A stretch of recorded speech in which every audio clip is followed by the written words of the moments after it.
Hello, welcome to episode 7 of FPL Affairs, the podcast that discusses our 9-month-long love affair with FPL, including the ins and outs that keep us awake at night. Last week we looked at how we can save money throughout the squad so we could afford those midfield premiums.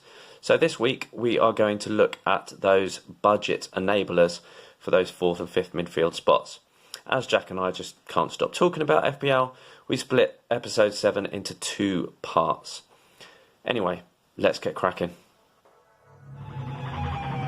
And there's Mo Salah. There goes Haaland. He's on his way again. He's hungry. He's scored. Ice cold precision from Palmer. Kayo Saka. That is a diamond of a goal.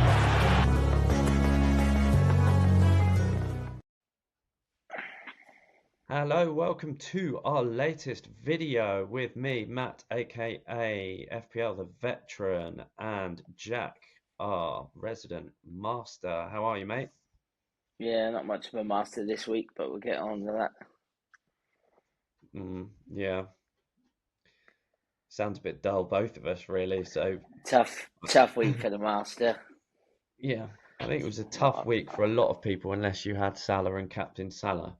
Yeah. And had selective ones. But anyway, right, let's get on to our game week 10 teams, get them out of the way as soon as possible.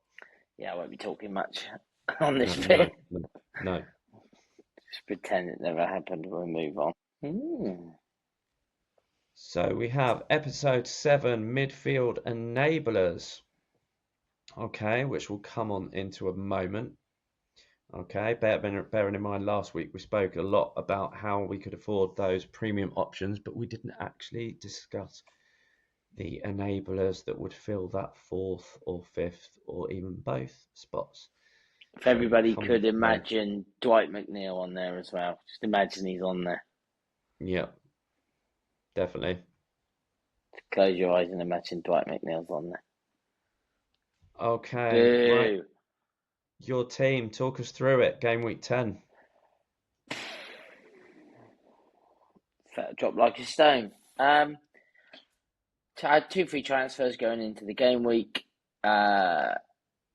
We spoke last week on last week's episode, and obviously between you and me on Messenger about Foden to Salah and Havertz to Strand Larsen. That was my move, and basically decided to play the game patiently, roll again, and also try and chase the upside. So for me, looking at Son, Foden and Havertz as 3 differentials, if this week just gone, Son, Foden and Havertz had outscored Salah, Palmer and Cunha, Jimenez, Visser, Strand Larsen, then the green arrow would have been huge. Yeah. Obviously, there was a chance that it would fail and there would be a red arrow, which is what happened. But I felt like I was chasing the upside. I took a risk. You don't need to take risks at 86k, to be honest with you, but it felt weird that the risk was in not making a transfer. Do you know what I mean? Normally when you take a risk in FPL, it's by bringing in the differential or by going a different captaincy shout. For me, the risk this week was to leave my team exactly as it was. And I didn't think there was a need to rush to transfer Son out. There didn't feel like there was a rush to transfer Foden out, and there didn't feel like there was a rush to transfer Havertz out. They all started. Do you know what I mean? They all started the game and they all played apart from Son, who got 56 minutes or something. Really annoying. They all, do you know what I mean? They all played a decent chunk of the game. So for me, looking at my team, it was a perfectly reasonable move. It didn't work out, but sometimes you swing and hit, sometimes you swing and miss. Flecker nearly bailed me out last night, and with him on 12 points, I think my rank was 117k, which obviously he didn't keep his clean sheet. After he lost his clean sheet, he was still on for 3 bonus. But then conceding the second meant that he lost all bonus points and went from 12 to 4 in the space of like 3 minutes, which wasn't fun, but kind of the story of my week, I guess. But, you know what I mean? These things happen. I've had 3 green arrows, 4 green arrows, 3 green arrows in a row. I looked at my game week history. I wildcarded in game week 6 and was 511k. And I've sort of gone to 205k, then 111k, then 86k. And now I'm back to 177k, which is pretty much where I was in game week 5, where I was at 158k. So it's been sort of 5 or 6 weeks of nothing. Do you know what I mean? So I am pretty much where I was. But I've got 3 free transfers, so plenty of ideas of what I can do. Spoiler alert, I made early moves to avoid price rises, but we'll get to that at the end. Just going to see if I can claw my way back towards the top 10k, which I'm currently 40 points off of, so we'll see. Do you want to read your team out? Yeah, I will. So, Flecken 4, which felt like disappointing, really, but if I'd have not seen the game and just clicked, if it was like a Saturday 3 o'clocker and I'd have not really sort of been paying attention and just flicked on to see he got 4, I'd be pleased. Gabriel 2, glad I left him, thought he might start and he did. I think he might have made it out unscathed. Gvardiol's just an absolute machine at the moment. Yeah. Really glad I brought him in. 8 Nuri, the other machine. That machine came to a grinding halt this week, but I didn't get his yellow card, so isn't banned for the Southampton game, so happy to have him. And Buemo, again, he's put a lot of FPL teams on his back over the last couple of weeks, but I think he finally decided to take a week off. Foden, which has been a real shame, he's been a flop. He was a big swing and a big miss. Really low ownership. One of my differentials a couple of weeks ago brought him in.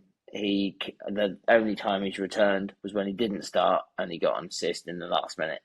And that was a controversial goal with an offside decision to be made. Smith Rowe with 2. I watched the game and I did think him and Reece Nelson looked a bit tasty on the left-hand side. I thought they were going to produce something, those 2. Yeah, they were really linking up well. Yeah, you could tell that they've been playing together for a while. But all of Fulham's goals came after he came off, so that was fun. Son with 4, which I'm glad I kept Son because although it was annoying to watch him go off at 55 after getting an assist, and obviously they went on to score another 3 goals, of which I assume he would have been involved in probably 1, maybe 2 of them. It is nice to know that you've got a fully rested Son with Ipswich coming up this weekend. Yeah. So that's I mean, if he does return, he is low owned, and that will help. Havertz can just do one. I'm over him. Chris Wood, again, I just love Wood. Haaland, even I'm starting to get a little bit, do you know what I mean? Starting to look at him I'm starting to look at him like he's transfer waiting to happen, really. But we'll see. They've still got, for me, their 2 fixtures, next 2 are pretty tasty. I think it's Brighton and Bournemouth, is it? I think. I think so. For Forest? No, for Haaland. For Haaland. I think they've got Brighton away, this weekend. Brighton away, followed by it will be someone at home. Tottenham at home. Yeah, I thought, is it Tottenham? Yeah. I quite like those fixtures. Sorry, it's not Bournemouth. Bournemouth they had them this weekend. Yeah, I like him. I like Haaland. I like him in against Brighton. I don't think they're a very good defence. Tottenham are obviously a rubbish defence. But although Tottenham are kind of City's bogey team, but we'll see. I don't have any plans to transfer him out, but I am starting to look at him a little bit like, well, come on then. But yeah, that's me. Yeah, so totaling I up had Morgan Rogers on the bench, by the way, which I'm really annoyed about. first sub.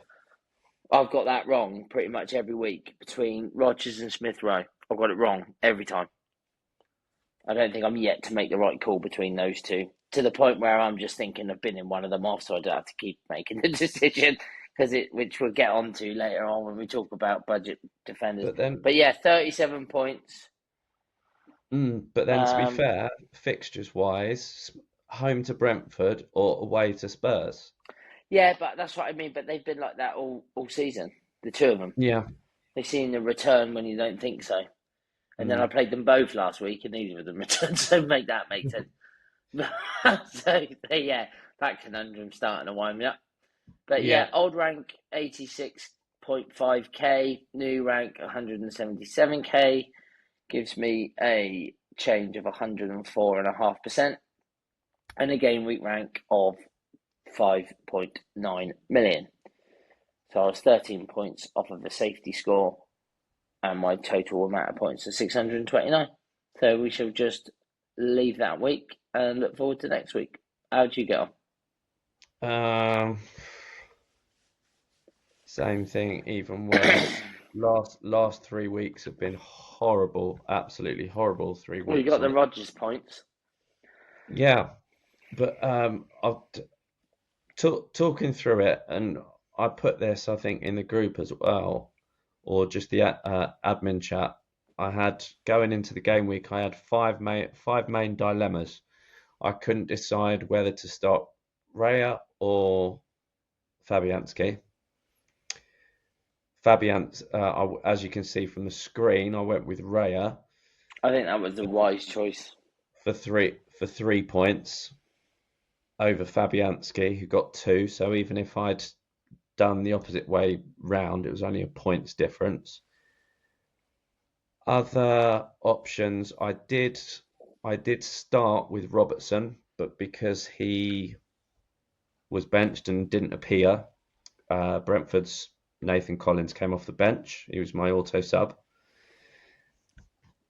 My second decision last week. So the first decision was Raya or Fabianski. The second one was to play Pau Torres or Collins. But I went with my third dilemma, which was to take a hit and replace Pau Torres with Aït-Nouri, who I would then play ahead of him and ahead of Collins. But that was before I knew Robertson wasn't going to play, so Collins played anyway. Silver lining, well, bronze lining, is Aït-Nouri did outscore Pau Torres. He did. I'll give you that. By 1 point to 0, but it was a detriment of 3. But with forthcoming fixtures, Aït-Nouri, it wasn't a punt for a week. So no. So he didn't get carded, so he's still able to play. That's good news. Yeah. Gabriel, I kept in for 2. That he was always going to stay. Saka was always going to stay. I'm trying to think what my other dilemmas were. Oh yeah, third dilemma was captaincy, Palmer or Haaland. I went with Haaland, which cost me 2 points if I would have captained Palmer. So not a massive drop there. And I'm trying to think what my other my other dilemma was who to play, who my fourth midfielder was going to be, and who my first sub was going to be. And because of his fixture, I was always going to start the lap home to Leicester. So my first sub was going to be either Semenyo or Rodgers. I went with starting Rodgers and having Semenyo as first sub. Both of them scored. And we got bonus. Semenyo outscoring Rodgers by 1. So I got one and a half of the dilemmas right. The other ones wouldn't have made a huge amount of difference, to be honest. Yeah, If I went minimal with losses really. If I went with Semenyo over Rodgers, it would have been 1 extra point. If I captained Palmer over Haaland, it would have been 2 extra points. So that's 3. And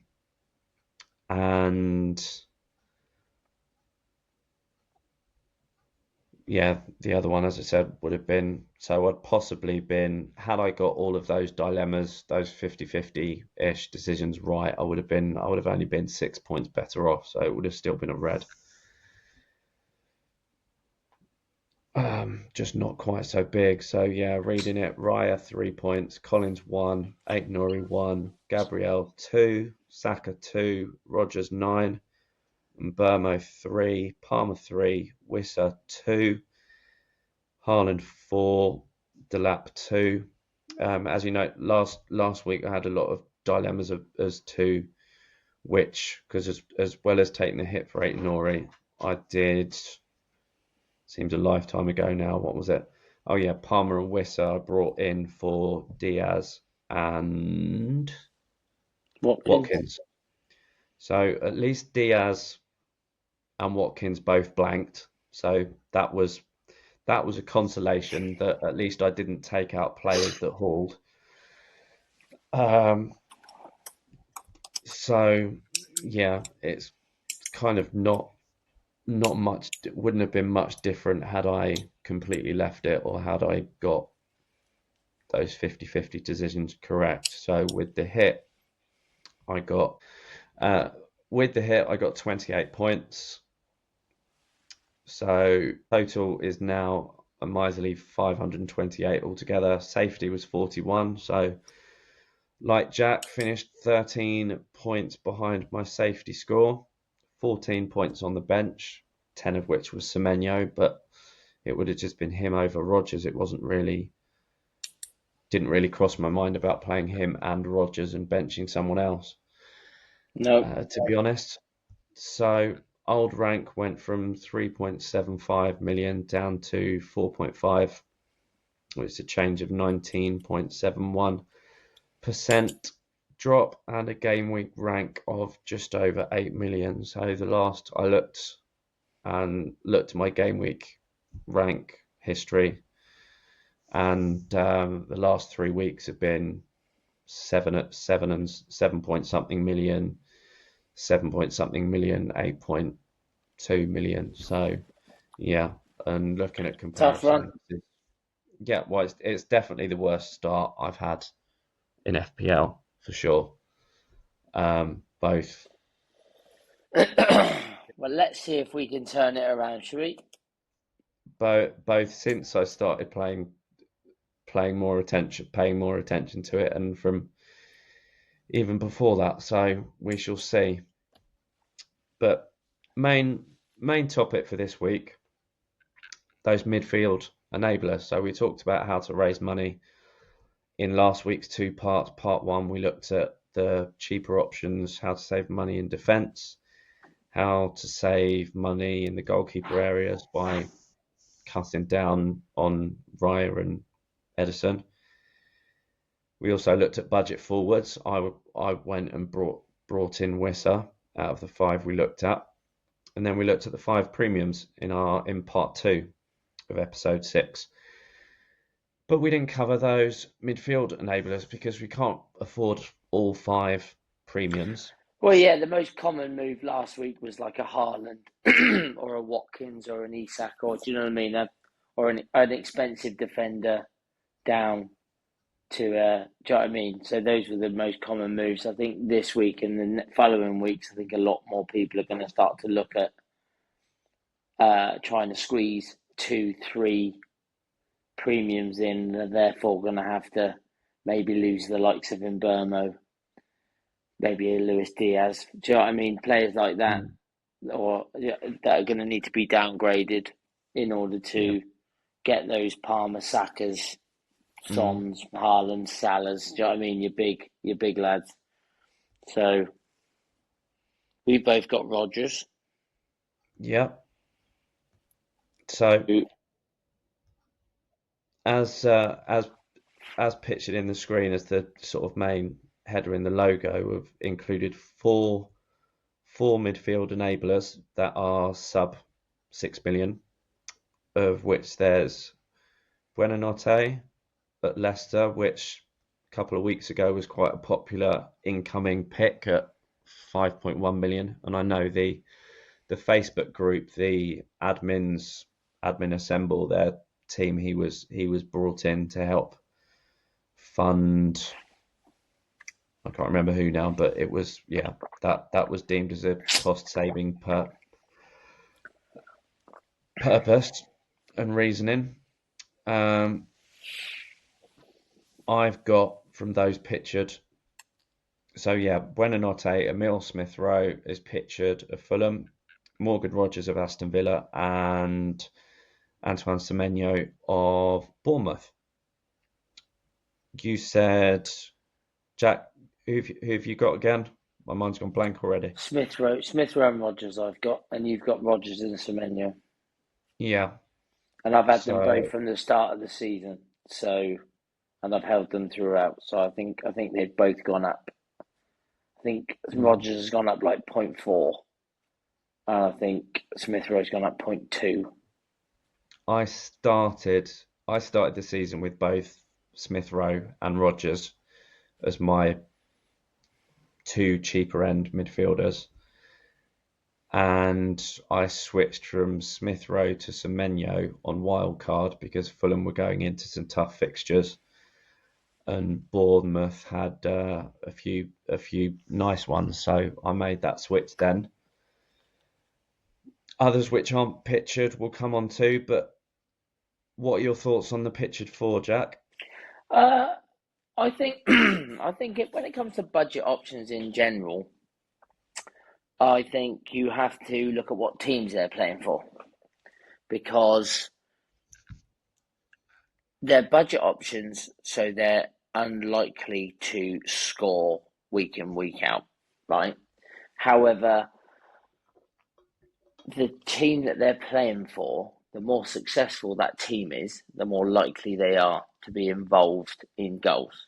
So, for example, Chris Wood, 6 million, budget forward, having a lot of success as a team, being in the top four of the Premier League, is involved a lot. Defenders such as Anthony Robinson is playing really well in a good Fulham side. Defender, who's the other defender I was just thinking of just then?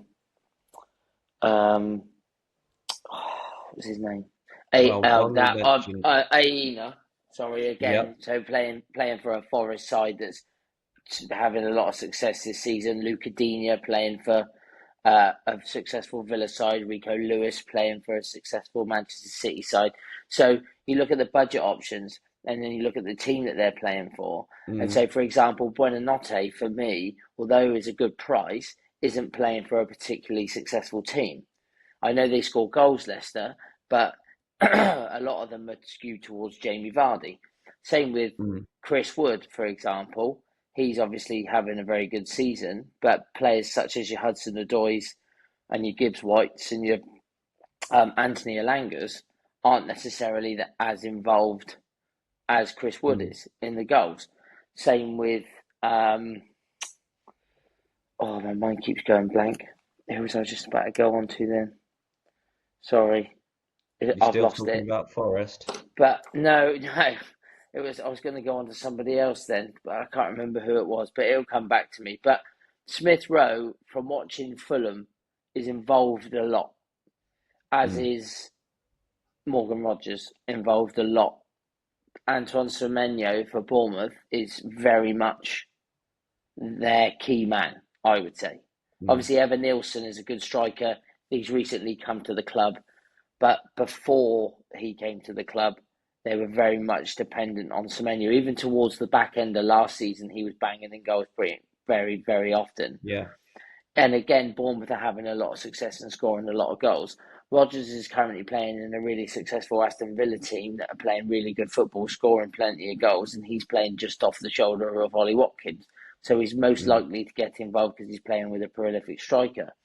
Emil Smith-Rowe, like I said, I watched him last night, and he was playing week in, week out pretty much. I know he got rested, I think, in against City or somebody big, but I think they went with a more defensive approach. But watching him last night, he passes the eye test. He gets involved quite a lot. He had a couple of half chances, but nothing really. And he's also playing with quite a good striker in Raul Jimenez, who's hit a vein of form. Buonanotte, for me, is playing in what I would call a struggling side. Now, I know Leicester have scored plenty of goals this season, but I'd be shocked if they were to finish 13th, 14th and above. They might do, of course, but are you going to want a midfielder from a team that finishes 13th and 14th? That's not their focal point. No, not really. The one I was going to talk about was Tyler Diblin playing for Southampton. He was 4.5 million. I think he's risen now to 4.6. But he's obviously a talented lad and obviously a good budget enabler, but he's playing for a rubbish Saints team that are really struggling to score goals. So you see what I mean? So when you're looking at your enablers and you're looking at your budget midfielders or your budget defenders, picking them based on their price, you need to also think about what team they're playing for and if they're playing for a successful side. Because if they are, they're more likely to... I know it sounds like obvious, but they're more likely to get more returns. Don't pick a budget enabler just based on the budget. Because there are plenty of teams with cheap options that you can get to, but a lot of the time they seem to be in teams that are struggling. Whereas this year, certain teams like Nottingham Forest, like Fulham, like Villa, even like a Brentford or a who's the last one? There's one more, but anyway, teams like that are sort of Brighton, teams like that are flirting with the top half of the table that have got budget midfielders in. Those are the ones that I tend to target as opposed to the bottom half of the table because they're obviously more likely to have more success. But I think budget enablers require a lot of patience. They would just require patience. They're there for a reason. I wouldn't... Cole Palmer was an enigma last season at his price. Yeah. He was priced based on being like a fourth choice, fourth choice winger for Manchester City. Ended up being the main man at Chelsea after 7 or 8 game weeks of the season. So his price wasn't reflective of that, being, I think it was 5.5 million, and he obviously rose and rose and rose. But that's not the norm. The norm is a Morgan Rogers. The norm is a Smith-Rowe. The norm is a Semenyo. The norm is players like Mitoma in years gone by and Bermo last season when he was cheaper than he is now. Those are the norms. They'll sort of like return 1 in 3, 1 in 2 if you're lucky, but with minimal returns, like a 4 or a 7. Do you know what I mean? Those sorts of low numbers, you might get 1 in 3, but they are literally there to make up the numbers. They're not there to go and bang every week and really sort of push you in higher up the ranks. They're there so that you can afford to spend big money in other positions. So I've gone with Smith-Rowe and Rodgers from the start of the season. And although I said on the previous part, I found it really hard to pick their points. That's the other thing. If you have 1 or 2 of them, like you had it with Delap, you have it with Delap and Visser and trying to figure out, that's the other thing with these budget options. You end up spoiled for choice. You've got so many budget options that are all starting at the moment that you're struggling to figure out which one's to bench. You get a benching headache every week. Yeah. I've got a front 3 of... I did have a front 3 of Havertz, Chris Wood and Haaland. So that meant I could only play one of Rodgers and Smith-Rowe. So every week I'm having to figure out which one to bench. Got it wrong this week. Played both of them last week because I think somebody was injured. I can't remember, but I think I played both of them a couple of weeks ago. Is it Neither of them Saka return. injured that week? Yeah, Saka was injured that week. That's right. So neither of them returned then. And then the week before, I think I benched Smith Rowe for his points, and Rodgers blanked. And the week, but do you see what I mean? So that's the headache that I'm constantly having. But they're there for a reason. There's no need to get angry or annoyed about their points. They're literally there to enable you to make bigger moves on more money assets. So I would just say pick and stick. I wouldn't really spend 2 or 3 transfers over the season sort of messing around with players under 6 million.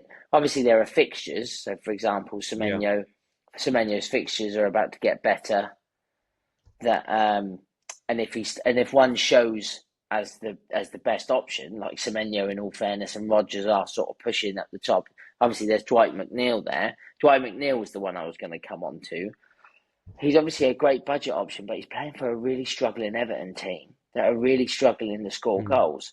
And I know he's had a couple of big hauls, but Southampton just kept a clean sheet against them. I know he didn't play, but that's besides the point. But they're just a poor attack. End of story. They on their day they can be a really good defence with Branthwaite and Mikalenko and everybody, and maybe they've really missed them this season. But there's not a single player that plays FPL that thinks Everton's a good attack. So when people were bringing in Calvert-Lewin and Dwight McNeil, I was like, why? They're not a good attack. Do you see what I mean? So I think you have to take their team. You have to take the team that they play for into account when you think about which budget enabler to go for. Yeah, and there's one that I noticed, which I'm not saying I'm going to go for them, but it's which ones are sort of the best to keep hold of. But I noticed that from Brentford, who's really free-flowing attack, particularly at home rather than away, they were really quiet pushing forward last night, which didn't help having just got Wisser in. But that wasn't specifically for last night. That was as a combination of try to get him before lots of people do. Fulham did play them off the park though, didn't they? So yeah, they did play Fulham. really quick, fast attacking football. Like we said earlier, Smith Rowe and Reece Nelson were like playing like they were like year 11s versus year 7s. Do you know what I mean? They were just running the game, having a right good time down that left hand side. Adama Traore came on and caused havoc against I think it was Vandenberg, is that his name? Or Sanderberg or something? Left back. But that again, a good team that played good attacking football. But for me, Brentford weren't. It wasn't because they're away from home. I just think they got dominated in midfield. Yeah, and they couldn't get out. And their other away fixtures this season have been tough fixtures. Yeah. So their Brentford's away record, that needs to be taken into account rather than saying, well, they haven't got anything on the road this season. It'd be like, well, they've been away to Liverpool, they've been away to Man City. Fulham was, and they've been away to Tottenham as well, I think. Even Ipswich the other week, was that away? Where they scraped it? Or was that at home? Ipswich was at home. But what I mean is that they didn't dominate that game. They were 3-3 against 10 men.